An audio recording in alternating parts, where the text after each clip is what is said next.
a year ago, before Thanksgiving, I had injured my knee at work, and I have had total knee replacement. Well, for the most part, I'd say 80% of it replaced. I had got in touch with a lawyer, and he convinced me that I needed a lawyer. So I had hired him, and I had been back to work for almost 8 months now. And there's been no settlement, no nothing. And I'm worried about the time running out. But not only that, every time that I call him, he just tells me, well, I've got a phone call in, and he just pacifies me, telling me, well, I'm waiting on them to call me back, whatever.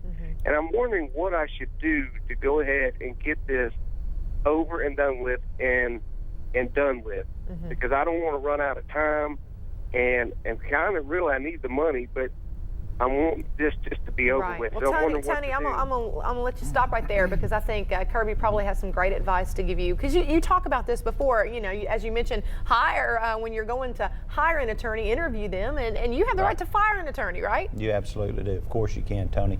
But something to keep in mind, Tony. Your case can't really be pulled together until after you've completed medical treatment, when you've been injured, either auto accident, on the job, however that injury may happen. So if your lawyer is telling you that things are where they should be, 8 months is not a terrible amount of time for your situation. You ask about the time for filing your case.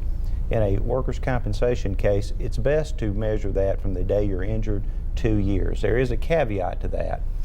The statute of limitations is extended based on when you received the last benefit check from the workers' compensation insurance carrier. But you have a minimum 2 years, so you're still in good shape on your statute. Stay in touch with your attorney. Tell him about your concerns and get him to show you what's going on in your case. If you feel like you're just being pacified, go into his office and sit down with him. All right, some great information.